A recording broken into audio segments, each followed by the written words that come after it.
गेल्या 2-3 तासापासून मी स्वतः कदाचित तुम्ही सुद्धा वेगळ्याच दुनियेत आहे. आठवडा 2 आठवड्यात कुठेतरी कोणत्या ना कोणत्या कार्यक्रमात जात असतो, पण आजच्या सारखा वैशिष्ट्यपूर्ण कार्यक्रम केवळ माणसं देखणी असतात असं नाहीये. कार्यक्रम सुद्धा किती देखणा राहू शकतो याच आजचं हे वास्तव आहे.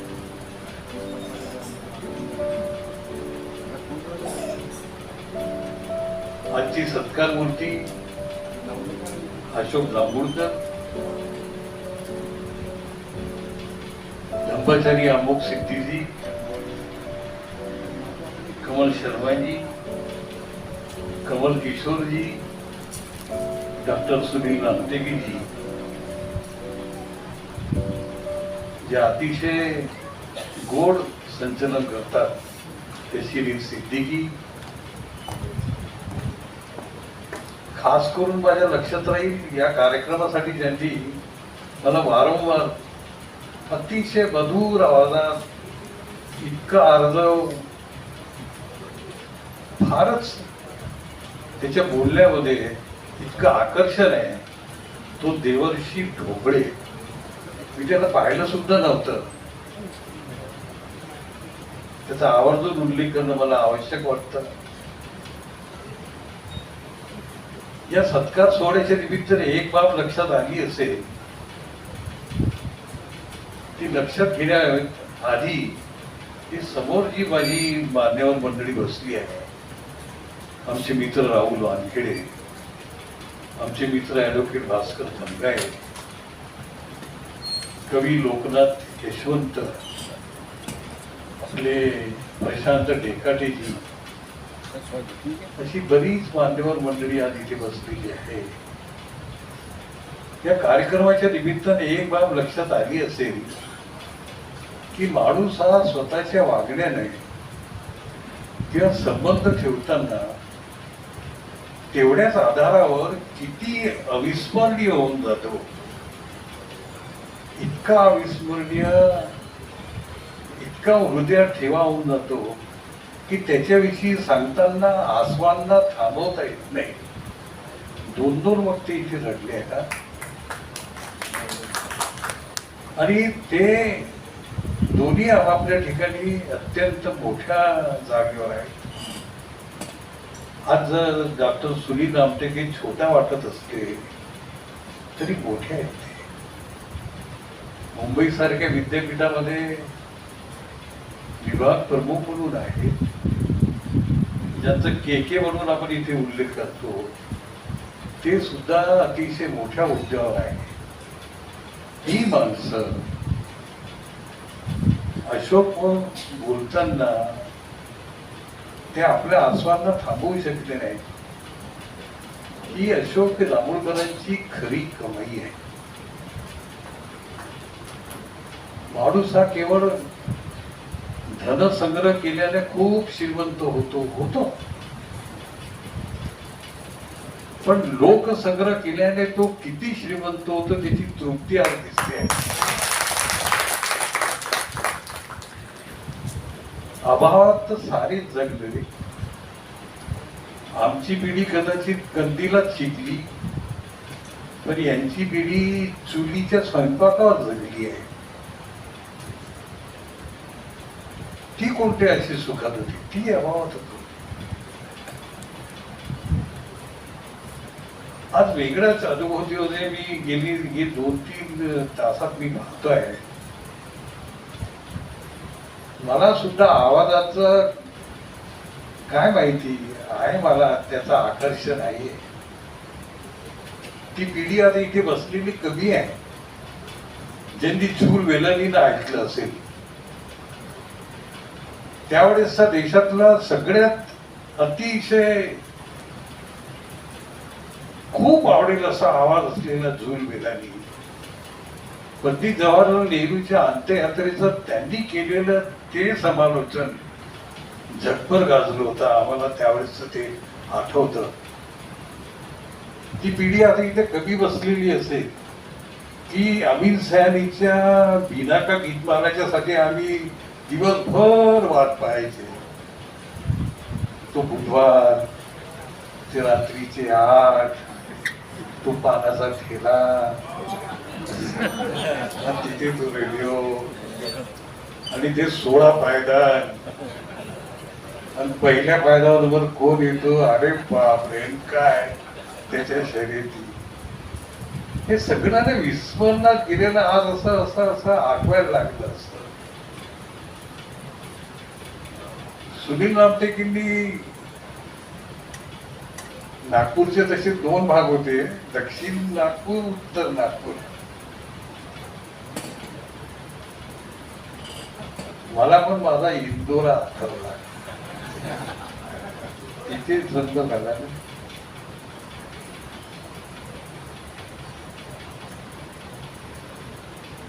काय कोण जरी लहानपण असं आठवून गेलं, कडका होतो की जसे के बोलले ना तसाच होतो मी पण. चवडीची शेंग राहतील तसा. काहीच गुन्हा नव्हता मी केला, काहीही गुन्हा केला नव्हता. तरी माझ्या शेजारी एक देजी पिटीचा बाबू राहायचा. मला काय, मी 2.5 वर्षाचा असतानाच माझे वडील गेले होते. आईच करायची. तो माझ्या आईच्या मागे लागायचा की रणजितला तुम्ही दूरच्या शाळेत घाला. अरे पण का घाला, कशाला घाला, एवढंच पोर कुठे घालता काय. सुचवली कुठली शाळा, राहतो इंदोऱ्याला, तर सुचवली महालवरची न्यू इंग्लिश हायस्कूल. कुठे इंदोरा, कुठे महाल. पण तिच्या आग्रहा खातर घातलं. कदाचित त्या शाळेने मला बरंच काही दिलं असेल म्हणून बरंच श्रेय तिचंही असेल. एकदा त्या शाळेत पाहुणा म्हणून गेलो, काही ती सांगत नाही फारसं. सगळे गोळा झाले.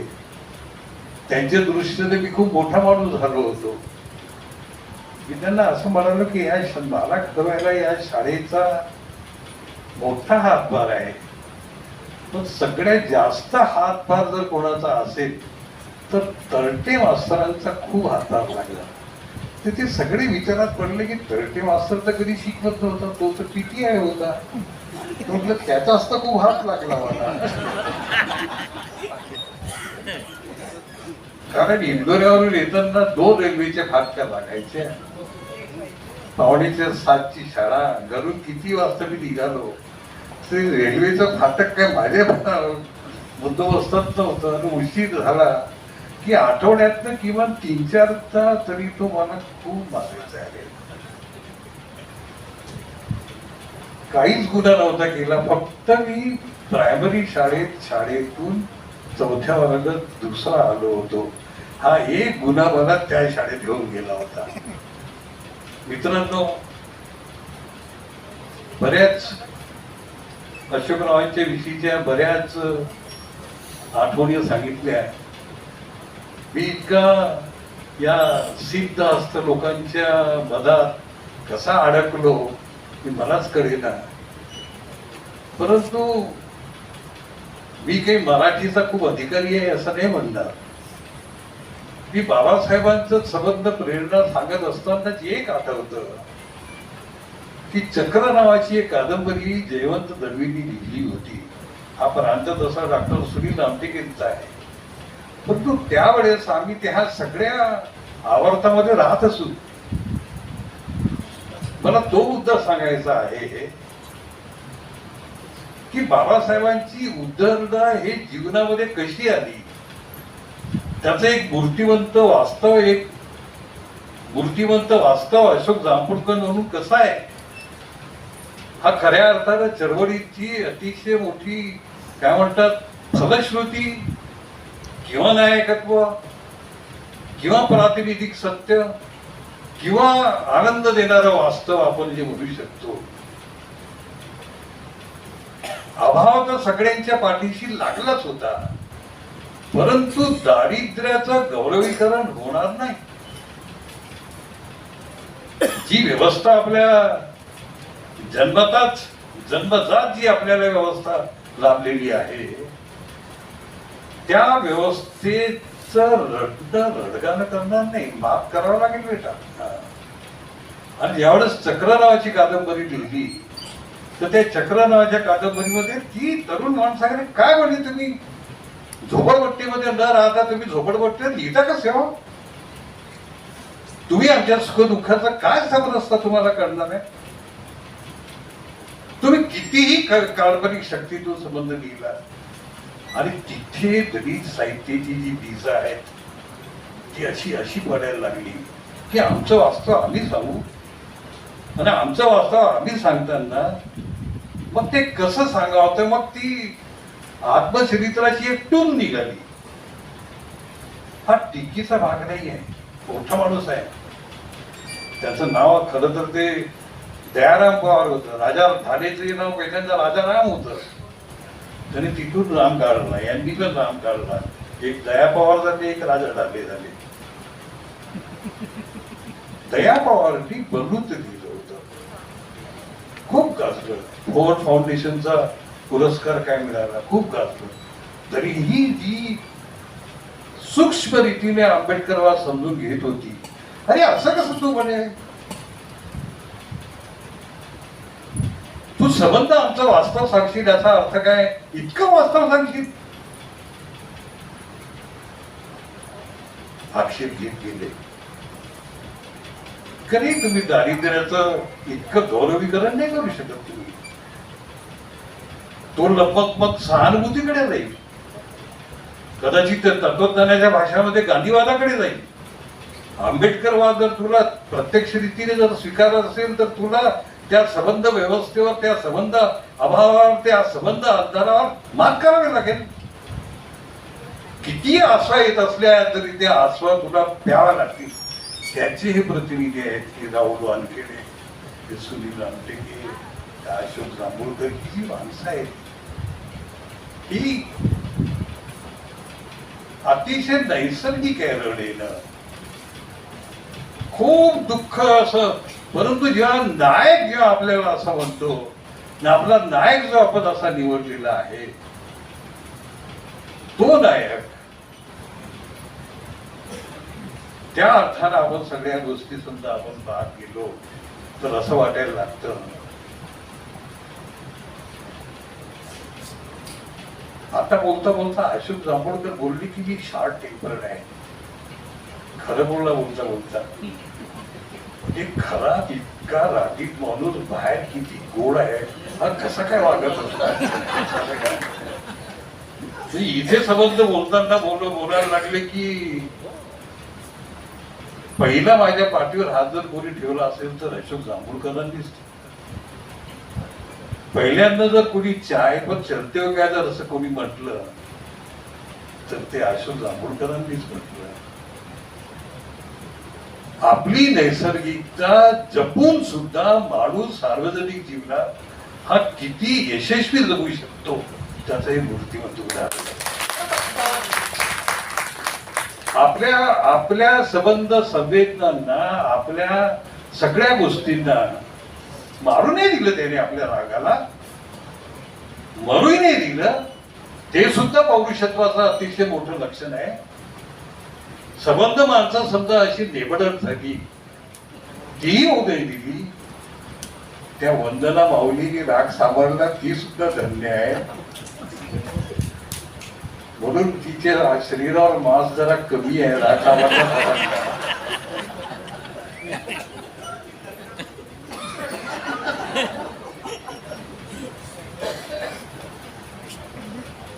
पण हे सगळं सांभाळताना पण एक तुम्हाला वंदनाची वाईट म्हणजे कडक्या बाया असतात त्या फार वाईट असतात, त्यापेक्षा आहेत त्या मला नाही माहिती. पण एक गोष्ट खरी आहे, ह्या नाही आहेत त्या. यांनी मुलींची नावं सुद्धा किती चांगली ठेवली हो. हे सभागृहाला सांगताना मला आनंद होईल की यांची मोठी मुलगी अनुभूती ही पीएचडी करते. ती सोशल मेडिसिन मध्ये पीएचडी करते आहे. दुसरी पण पोरगी सायकोलॉजी मध्ये इस्लामला शिकते. हे असं भविष्य पाहणे आणि ते वास्तवात आणणे, एकदा आपण याच्यासाठी टाळ्या वाजवल्या पाहिजे. सांस्कृतिक जीवताना एक एक एक एक मुद्दा आपण लक्षात घ्यायला हवा की ही जी कलावंत मंडळी जी असतात यांना एटिकेट्स मॅनर्स खूप असतात. पण की जेव्हा वावरतात ना, बोलताना किंवा भेटताना किंवा जातो म्हणून सांगताना, ही माणसं काय म्हणजे यांच्यामध्ये ती ती रुजुता येते अशी ती तशी वावरत असतात. अशोक जांभूळकरांना जेव्हा मागा एक वक्ते बोलले की अजात शत्रू आहे, मला अजात शत्रू या शब्दाचा खूप राग यायचा की माणूस हा अजात शत्रू राहूच कसा शकतो. काही माणसांना पाहिल्याच्या नंतर हे वाटतं की ज्यांनी या शब्दाची निर्मिती केली असेल. मग बऱ्याच गोष्टी अशा वाटतात की अनेक लोक असं म्हणतात की मतभेद असू दे रे, पण मनभेद नको. म्हणजे काय मतभेद काय ना मनभेद काय, मला नाही समजला असतं. एक प्रकारचा जुगार आहे तो. दोन म्हणजे अशा पद्धतीने. पण यांच्याकडे पाहिल्याच्या नंतर असं वाटलं की मी कमल शर्मांना आणि केकेंना दोघांनाही आश्वस्त करतो की मोठी दीर्घ परंपरा या शहराला मी जवळून पाहतो आहे. अशोक जांभूळकरांचा एकही शत्रू मला कधीही दिसला नाही. राहुल वानखेडेंना याचा फार राग आला असेल. त्यांना ठाई ठाई शत्रू भेटतात. म्हणजे एकाच वस्तीस्थानावर राहणारे आम्ही दोघं, मी इंजिनियर झालो, इतका मोठा झालो आणि या माणसाच्या विषयी वाईट बोलताना एकही दिसत नाही. काय कारण असेल तर दोघे एक दिवस गळा भेट घ्यायला समजून घ्या की काहीतरी एक अलौकिकता, काहीतरी एक म्हणजे एक विस्मयकारक गुण अशोक जांभूळकरांमध्ये आहे. नक्कीच आहे. कोणतीच धनसंपत्ती नाहीये, कोणताच कौटुंबिक वारसा नाहीये, वस्तीचा सुद्धा वारसा नाहीये, किंबहुना जातीचा सुद्धा वारसा नाहीये. अगदी वारसा शून्य असलेल्या वातावरणातला हा प्रतिनिधी आता शत्रू असतो. कठीण आहे. कारण मी समजा पत्रकारितेमध्ये किती छेडे गाडले असले, नसतीलच असं नाहीये. अनेकदा तर काय आहे की तिथेच सजातीय म्हटलं तरी सुद्धा एखादा होऊ शकतो. आकाशवाणीने कमल शर्माजी आपको बताते हुए मुझे हर्ष होता है कि आकाशवाणी ने अच्छे नरोत्तम दिए हैं. या प्रसंगात मला मधुकर गायकवाडांची आठवण येते, गुणवंत थोरातांची आठवण येते, बबन चहांदीची आठवण येते, बबन देसेकरांची आठवण येते, राजीव गायकवाडांची आठवण येते, त्याच्या बहिणीची आठवण येते. ही माणसे आकाशवाणीतून कशी अशी मोठी होत गेली. मला तो दिवस आठवला की मधुकर गायकवाड हे नागपूर आकाशवाणीच्या वृत्त विभागात होते. ते नंतर देशाचे डायरेक्टर जनरल झाले. देशाची साधी गोष्ट नाहीये. आता तुम्ही अशोकला विचारलं की मधुकर गायकवाड म्हणजे ते म्हणजे मंत्र्याच्या नंतर सेकंड पोझिशन त्यांचीच. ते मधुकर गायकवाड नागपूरला होते वृत्त विभागात, नंतर ते डायरेक्टर म्हणून तिथे आले. त्याच्या सोबतचा एक प्रसंग आठवतो. ते आपल्या गाडीनं सुद्धा येत नव्हते रे. जे वाहन 4 चाकी वाहन मधुकर गायकवाडांना मिळालं होतं त्या वाहनात सुद्धा ते डायरेक्टर असताना येत नव्हते. तो साधा प्रसंग तुम्हाला सांगतो पण अमोल आहे. गायकवाड कधी विसरले नाही, मी पण कधी विसरणार नाही. मी नुकताच लोकमतला 75ला कदाचित असेल आणि तो 79 वगैरेचा प्रसंग असेल, कारण दूर चित्रवाणी तर मला वाटते 82-83 वगैरे आली, टीव्हीचे दिवस आले आणि आकाशवाणीची जी महत्ता आहे थोडी कमी कमी होत गेली.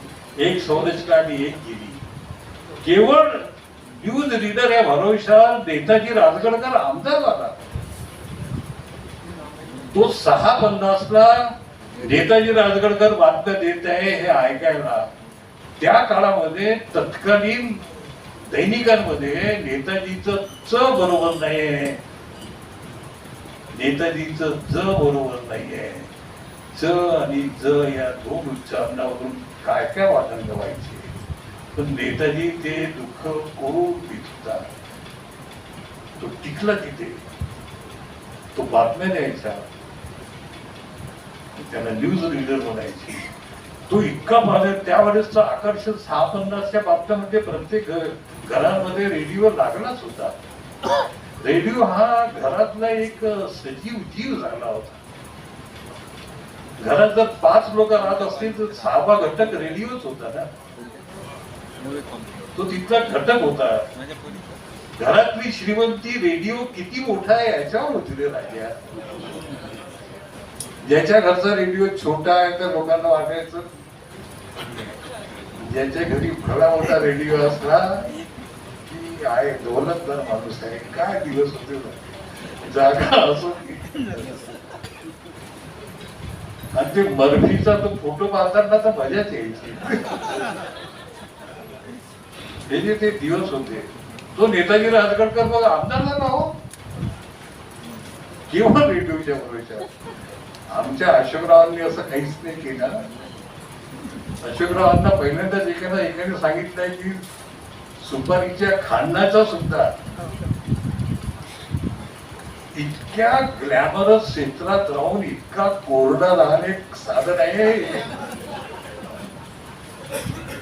आकाशवाणी आजची आकाशवाणी नाहीये ती. तुम्हाला 85च्या आधीची आकाशवाणी, अरे नागपूर आकाशवाणी पाहायला लोक जायचे. त्या फाटकामध्ये शिरता येते काय याच्यासाठी तासन उभे राहायचे. फाटकात शिरता येते काय म्हणून हजारो लोक नागपूरमध्ये केवळ रिझर्व्ह बँक पाहायला आले यायचे. केवळ दूरच पाहायचे. अच्छा पैसा इथेच आहे नाही. घरी जाताना काय विचार करायचे की रिझर्व्ह बँका थोडी कृपा करत. रिझर्व्ह बँक घोडे होते, देव घोडे होते. अश्रद्धा नव्हते, तेव्हा होते विचारी. आकाशवाणी पाहायला जायचे. आकाशवाणीच्या अत्यंत अशा कथा ऐकताना आता या श्रोत्यांपुढे सांगता येत नाही त्या कथा. या सगळ्या वातावरणामध्ये असताना सुद्धा अशोक दाभोळकर तरीही इतका निगरिबी असणे, राग सांभाळून सुद्धा निगरिबी असणे, तुझ्या तर पायाच पडल्या पाहिजे. इतका म्हणजे हे तारतम्य सांभाळून ठेवणे आणि एकही शत्रू न होऊ देणे, सर्व क्षेत्रामध्ये वावर पूर्ण दखल असेल असं व्यक्तिमत्व जपणे.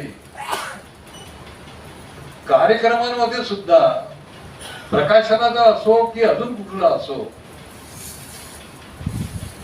अशोकराव जरा कार्यक्रमाचं संचलन करेल काय कधीच नाही म्हणत. अशोकराव थोडा प्रास्ताविक करावं काय नक्की करतो. मी मोठा आहे, मी वरिष्ठ उद्घोषक आहे, मी मुंबई रिटर्न आहे, मी वरच्या पदावर आहे, ही पद मी भोगवलेली आहे, मी काय प्रास्ताविक करू काय. ही जी ही जी नैसर्गिक विनम्रता, खूपच नैसर्गिक विनम्रता, नाटकी नाही. नैसर्गिकच नाटक नाही झेपू शकत नाही, पेलू शकत नाही, उघडं पडेल. जी जी विनम्रता आहेच याचा अर्थ एक माणूस सातत्यानं तो एकच आहे, जिथे जे कामाचं आहे ते करता येते. तिला अभिनयाच्या रूपानं न घेता तो जीवनाच्या अंगाचा जगतानाचा एक आवश्यक भाग करून घेणे. समता स्वातंत्र्य सांगताना बंधुभावाला अगदी विस्मरणात टाकणे. प्रचंड मोठी फ्रेटर्निटी या शब्दामध्ये ताकद आहे. जसं एक जण मला कोणीतरी असं म्हणायला लागला की बाबासाहेबांनी ते बुद्धी आणि धम्मच लिहिलं म्हणे.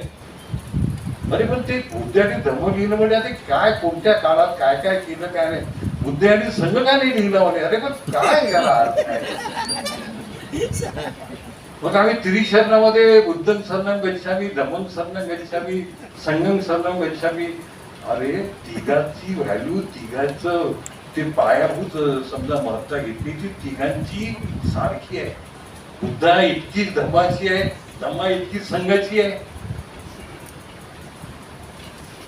जसं तिसऱ्या क्रमांकावर एखादी गोष्ट गेली तर काय कोण जाणे, का असं तृतीय क्रमांक त्याला देतात मलाही नाही समजत. समता स्वातंत्र्य बंधुता म्हटलं, बंधुता अधिक जास्त कामाची आहे. या माणसानं केवळ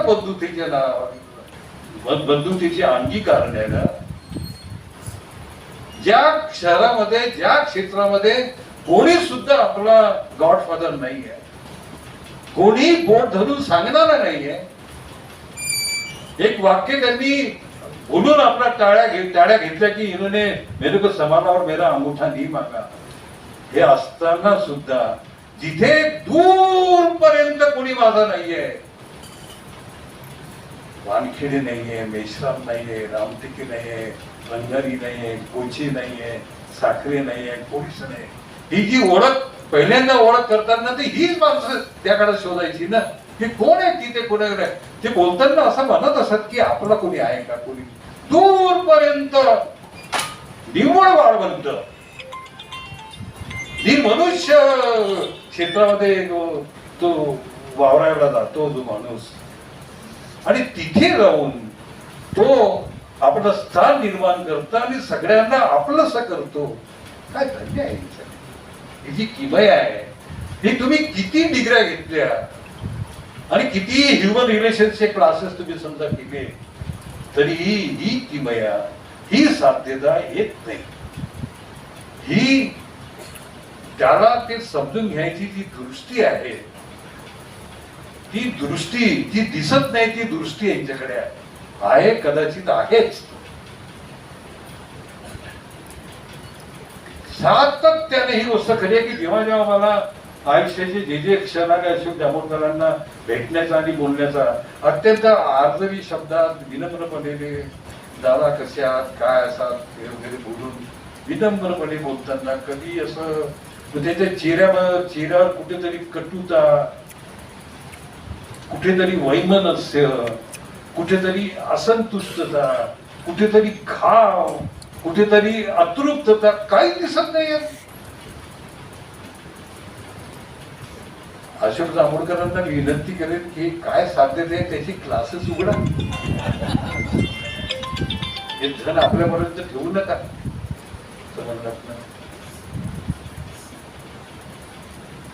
हे सगळं तुम्ही जी सिद्धी प्राप्त केली, तो शब्द पण चांगला आहे की शोक अशोक झाले. बरोबर आहे, ते अभावातून ते अशोक झाले. सम्राट अशोक हे त्यांचं तसंही प्रिय पात्र आहे. त्यांचं नाटकीय आणि सांस्कृतिक अंग वावरताना लेखक होणे, नाट्य दिग्दर्शक होणे, रचनाकार होणे, कवी होणे, निर्मिती प्रमुख होणे, त्यानंतर त्या निर्मिती प्रमुख झाल्याच्या नंतरही त्या संबंध गोतावळ्याचा प्रमुख होणे, प्रमुख होण्याच्या नंतर त्या सगळ्यांचा कुटुंब प्रमुख होणे, त्यानंतर नफ्या तोट्याच्या तत्परतेमध्ये ते सगळं बसवणे, हे सगळं करताना चेहऱ्यावर कुठेही त्रागा न येऊ देणे. भले भले संबंध लोक त्यासाठी मॅनेजर ठेवतात, त्यासाठी पगारी लोक ठेवतात, कामाचे तास मोजतात, वर्कलोड देतात त्यांना. हे सगळी त्याला तेवढा चांगला शब्द नाहीये, परंतु तो शब्द तुमच्या लक्षात येईल म्हणून मी वापरेन. ही सगळी सर्कस सामान्यांचे वकूफ आणि ते कौशल्य अशोक जांभोळकरांना त्यांच्या या सगळ्या वर्तणुकीमध्ये दिसते. आज 60 वर्षाचे झाले म्हणून आपण सत्कार करतो. एकच सांगेन, जाताना एकच सांगेन, अशोका हे जे 60वा आहे ना, हे तारुण्यातलं ज्येष्ठपण आहे, परंतु ज्येष्ठातलं तारुण्य हे विसरू नको. म्हणजे तारुण्यातलं म्हातारपण आहे, पण म्हातारपणातलं तारुण्य आहे हे विसरू नको. ज्या आनंदानं, नैसर्गिक आनंदानं आतापर्यंत आपण जगलात, दोन्ही हातानं आनंद वाटत राहिलात, दुःखाचे हजारो प्रसंग आले असतील तरी कोणाला कळत न कळत दुखावू नये याची काळजी घेतली. हे तुमचं मायाळूपण, तुमचं असंच राहावं. खूप माणसं दिसतात रे, मायाळू माणसं कमी होत चालली. मायाळू या शब्दामध्येच इतका गाभा आहे, इतका गर्भ दाटलाय की त्या एका शब्दानं त्या मायाळू माणसाचा स्पर्श सुद्धा, अनेक डॉक्टर्सनं केवळ चांगलं बोलले की अनेक रोगी दुरुस्त होऊन जातात. त्या हे धन तुझ्याजवळ जे आहे, हेवा वाटावी इतकं मोठं धन आहे. मी तुला मनापासून जयभीम करून इथेच सांगतो. धन्यवाद.